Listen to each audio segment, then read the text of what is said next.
Hello everyone, GoldenNova here. This is another instance where I'm just waking up and seeing there's a bunch of new cards to talk about. The OCG had one of those live streams they do to show off a bunch of different cards, and I'm looking forward to seeing what they released. I saw that TGs were included, which is something I thought they were done with, but you know, when it's talked about on the channel, it's only a matter of time before someone at Konami decides that my videos have to be made obsolete.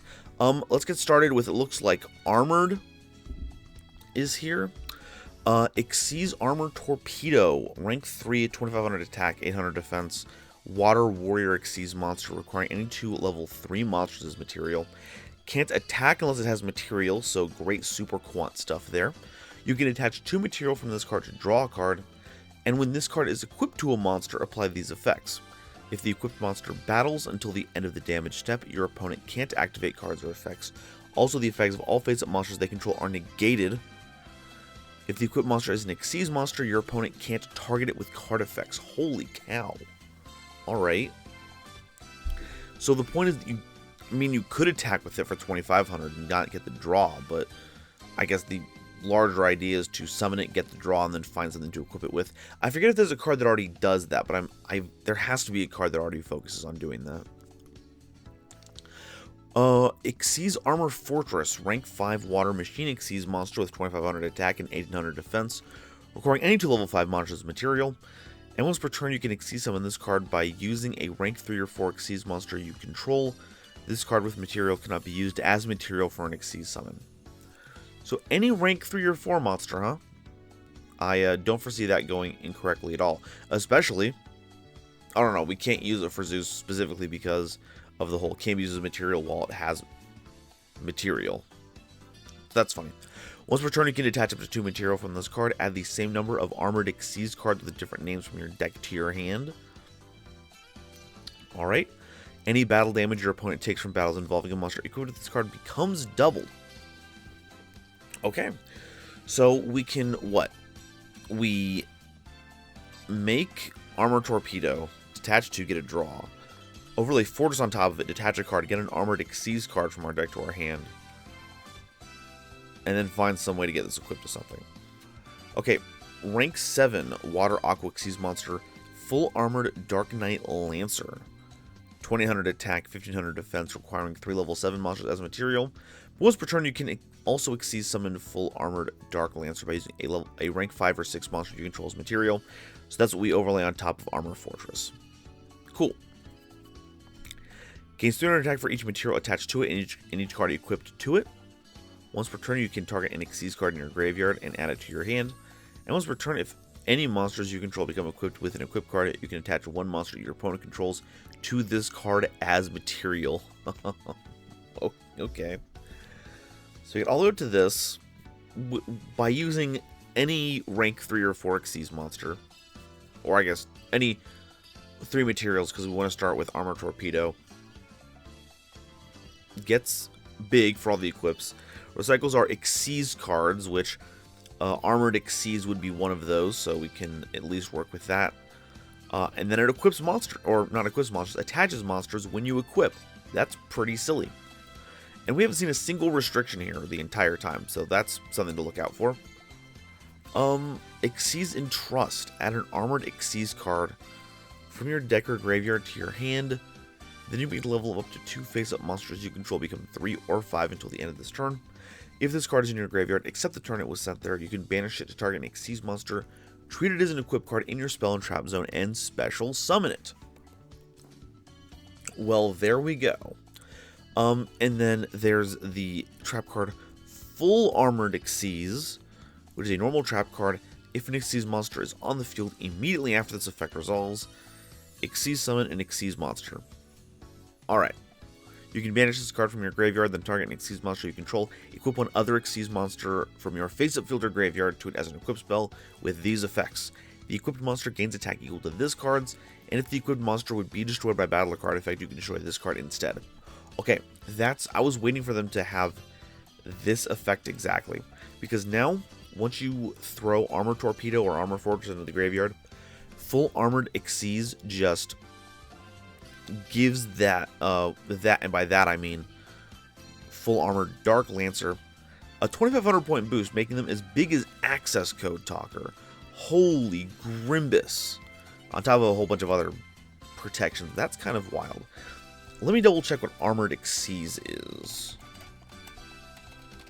I don't remember this card at all. Oh, I wouldn't remember it because this is a recent card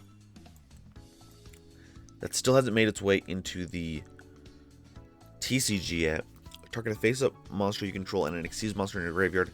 Equip the target in the graveyard to the targeted monster on the field as an equipped spell with these effects. Equipped monster's attack becomes this, doesn't gain, it becomes. The equipped monster's attribute is treated as this. And if the equipped monster attacks at the end of the damage step, you can send this card to the graveyard. The monster it was equipped to can make a second attack in a row. Pretty solid card. Okay. Yeah, since you can search the Armored Exceeds cards along the way, you could start running this in decks that just make rank 3 monsters. I guess also even rank 4s if you wanted to just start with Armored Fortress. That is the one that searches you, so it wouldn't be a terrible idea. You're just missing out on the draw 1 from Armored Torpedo. And then just run minimum copies of all the other stuff, and you're good to go. That's actually kind of funky. I'm looking forward to seeing that being splashed in a few things. Next up, this is Rush, but I'm going to skip over this because I'm not a big Rush head. I wouldn't know what I'm talking about when I look at the cards and see how impactful they are. What we're going to look at is the TG stuff. How many TG cards we've got here? Just a bevy of TG cards. Holy cow, they are really going all in on this. Okay. TG Rocket Salamander. You can only use first and second effect once per turn. Level 1 Fire Pyro monsters. Pyro type people are feasting this year. You contribute a TG monster, special summon a TG with a different original name from your deck. If you control a machine TG monster, you can target a level 4 or lower TG monster in your grave and special summon in defense position, but its effects are negated. There are not any main deck machine TG monsters, right? Unfortunately, we're not playing by anime rules, huh? That's lame. Alright, next up is TG Mighty Striker, level 2 Earth Warrior Synchro Tuner Monster, 1800 attack, and generic material. If this card is Synchro summoned, you can add a TG spell or trap card from your deck to your hand. Pretty good. Once per turn during the main phase, you can do a quick sync. Opponent's main phase specifically. If this card is sent from the monster zone to the graveyard, you can send a TG card from your deck to the graveyard. Okay, so of course there are TGs that work that we can want to revive from the graveyard with like Screw Serpent, so we can set that up. TG spell or trap card. I'll have to double check what good ones we're gonna get out of that. Tech Genus Over Dragner, level 5 Dark Dragon, just a synchro monster. Generic summoning conditions, 2100 attack and 1900 defense. If this card is synchro summoned, you can special summon any number of TG monsters from your grave in defense position. Also, you can't special summon monsters for the rest of the turn except TG Pardon? If this card in the field is destroyed, draw 1 card. Yeah, that's fine. That makes sense for like a TG non-tuner, but like, so you're telling me that you can just slap a whole bunch of TGs onto the board, do a bunch of synchros, and then if at some point you make over Dragner, you reset all your material and go for more stuff. That's outrageous. That's amazing. Holy cow. Tech Genus Glaive Buster, level 12 Earth Machine Synchro monster, requiring has 4,000 attack, 4,000 defense, is an Delta Excel Synchro monster, requiring a Tuner Synchro and 1 or more non-Tuner Synchro monsters. Must be Synchro summoned, cannot be summoned by other ways. Quick effect, targeted monster special summon from the extra deck and banish it. You can use this effect a number of times per turn up to the number of non-Tuner Synchros used as Synchro material for this card. Okay. Once per turn, if a monster becomes banished face up, you can target one of them, special summon it to your field, ignoring its summoning condition. Okay, so this obviously lacks any sort of protection, which is a little unfortunate considering how much you have to put into it to make it work. But being able to say, hey, that extra deck monster that you really like, it's mine now. I get to have it. That's wild. Tech Genus Break Limiter. Oh, we're getting new TG spells and trap cards. You can discard a card, add 2 TG monsters with different names from your deck to your hand. You can banish this card from your graveyard, then target a TG monster in your graveyard, shuffle it into your deck, or if you control a machine TG monster, you can add it to your hand instead. Wow. Okay, so like right off the bat, one of the things that I didn't like whenever I was playing TGs on stream was that, you know, it bricked a lot. You didn't get the right cards at the right time. Break Limiter literally just says, hey, you have another card in hand, just turn these into the 2 TGs you need to make this hand work. That is fantastic all by itself. Continuous spell card, TG, all... Oh, I should mention these are mutually exclusive effects. We can't do these both in the same turn, but I still like the fact that we get some recovery on there for later turns. Okay, continuous spell, TG, all clear. You can only use the 3rd effect once per turn. 1, TG monsters on the field become machine type. They finally applied the anime effect to make them all machines. It was about darn time. The fact that they aren't just machine monsters baffles the mind. During your main phase, you can normal summon a TG monster in addition to your normal summoner set. Thumbs up. During your main phase, you can destroy a TG monster in hand or on the field, and if you do, add a TG monster with a different name from your deck or grave to your hand. So it's also a hand fixer. It also allows the effect in end phase to trigger where you can search another TG monster. I forget if they have to be on the field or if you destroy them in hand it works, but at the very least it allows you to destroy in hand ones in case you want to make sure that you're not like missing out on any value. Like, I can't normal summon it, but I want to get the search, so you have the option at least. That's pretty good. And lastly is TG Close, normal trap card. Once again, the effects are mutually exclusive on this one. When your opponent activates a spell or trap card... Oh no, it is a counter trap, excuse me. When your opponent activates a spell or trap card or monster effect and you control a machine TG monster, negate the activation, and if you do, destroy that card. And if a Synchro monster becomes banished while this card is in your graveyard, you can set this card, but banish it when it leaves the field. Okay, so it can reset itself, gives you an Omni Negate, that's really cool. Another thing that I need to double check on for Glaive Buster, if any monster becomes banished face up, so I believe that includes our own TG gigantic monsters, we can bring those back, ignoring summoning conditions. I guess it might depend, the effect might, I don't think that they checked to see if monsters were synchro summoned back then, so I think bringing it back with this effect won't turn off any of those effects. But it's pretty cool that it's, I guess reciprocal is the wrong word, but we can do it for any of our, any monsters, whether we're banishing them with Glaive Buster or we're banishing them ourselves for our own effects. These cards are bonkers. Holy cow. Do they make the meta? No, but I'll be glad that it's less frustrating than play the deck because Break Limiter by itself just makes the deck so much better, and All Clear is like one of the best ways they could have done a legacy support for this deck, because now they can be machines now, like they always were meant to be. Very neat update to that archetype. Lastly is Synchro Rumble. Last card here. Normal spell, target a tuner or a level 7 or 8 dragon synchro in your graveyard. Special summon it in defense position. Also, you can't special summon monsters from the extra deck for the rest of the turn after this card resolves, except synchro monsters. And if Crimson Dragon and or a level 7 or 8 dragon synchro monster you control would be destroyed by battle or card effect, you can banish this card from your grave instead. Now, it does say from the extra deck for the rest of the turn, so at least we're not locking ourselves out of all special summons. We're just making sure we're on synchro only, which, you know, some decks, they're just going to do that. Any tuner, it doesn't negate the effects of the tuner, which is actually kind of funny. So you could summon back something like Incredible Ecclesia to get a Sword Soul out of the deck. You can get those Dragon Synchros out of your graveyard to help make your Excel Synchro monsters that require non-tuner dragon stuff. I expect this will see a lot of play, actually.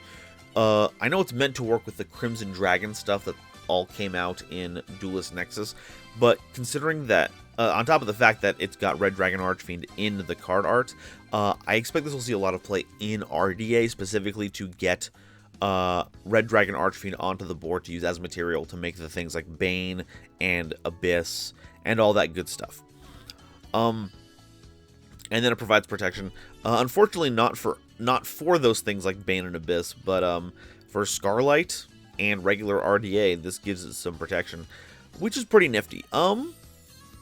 Okay. I'm not so... I have high hopes for armor, but I don't expect it'll go anywhere because it feels so like you have to dedicate so much of a deck to... Okay, so much is wrong word. You have to run the Armored Exceeds card in main if you want to get full usage out of it, so that's kind of a brick. And the extra deck slots are the Torpedo, the rank 5, and the rank 7, so that's 1/5 of your entire extra committed to having this option. But to be fair, it's a very strong option. You know, get the trap card, equip that monster from graveyard, gives us a whole bunch of effects, equips an opponent's monster when you do that, or attaches an opponent's monster. Be on the lookout for Armored, because I'm expecting this to see a lot of play in just random Xyz decks. The TG stuff is absolutely fantastic. Holy cow. Once again, don't know if it makes it meta, but it does make them way more playable. Holy cow. And then Synchro Rumble is just a fun little extra. Let's press the refresh button here really quickly. Oh my gosh, they're still making announcements. This feels very, very strange. This is going to be where I make the cut in case I have to come back here and do this later. But for now, I'm just going to say thank you all so much for tuning in. Be on the lookout for TG stuff in the future. If you haven't seen the TG video, make sure you watch it so that you're at least up to date on what currently exists for TG, so that you know how the support that's coming out interacts with it. Trust me, it's kind of wild. And I will see all of you next time. Bye-bye. Today's episode was brought to you in part by Dragon Shield. When you want to protect your cards with the power of dragon scales, get some sweet lore for them, and support the channel, check out my link in the description to get started. Today's episode is also brought to you by my lovely patrons, including this month's illustrious Quasar Commander Green Knight, Nebula Navigator's 3rd Dynasty, Ada Basilisk, Adam Zajadel, Andrew Newman, A Random Pup, Avi Chali, Kane Senpai, Chibi Gohan, Danny Bound, Eric, Aaron the World Breaker, Frankie, Genesis Yu-Gi-Oh, Gloomba 331, Great Big Pillock, Hairbear, Harry the Ominous Benefactor, Howling Zangetsu, Iskander 711, John, Jordan, Julius Sneezer, Mana Charge, Marluxia Zagirl, Molly Renata, Nathan Vig, Panther J, Rebel King Lucifer, RJ the Jank Monarch, Sammy Haim, Sir Knight JCB, Sky Buster Leo, Sophie, apparently, The Wizard Moose and Xander Wolfensberger, Cosmic Crusaders Almento 5010, Aaron, Ariel Kersey, Beluga Masta, Blue Gem, Chaz Ghost, Chris Kessler, Corbinisms, Drakenwald, Eki Bullock, Emily, Eva Padilla, Hake Boyagian, Herbal D, In the House Like Carpet, Inblink, Jester Designs, Kale the Dragon, Carp, Kevon Public, King Scarlet Yu-Gi-Oh, Lemon Yu-Gi-Oh, Lord Whoop-De-Doo, Manga Pages, Marion James E. Picata, Matt Simmons, Mega Combi, Michael Shimabukuro, Nadia McCarthy, Nitromo, Ruxith Sarani, Shizuka Nijimura, Star-Lord 777, Stephen Williamson, The Legendary Raven, Tucker Ordorn, and Zal Dureka, as well as the wonderful Starlight Explorers you see on screen now. If you'd like to help me in my journey to cover all of Yu-Gi-Oh's archetypes, participate in monthly custom card reviews, and just keep the lights on in general, please consider becoming a patron by using that link in the description or by becoming a YouTube member.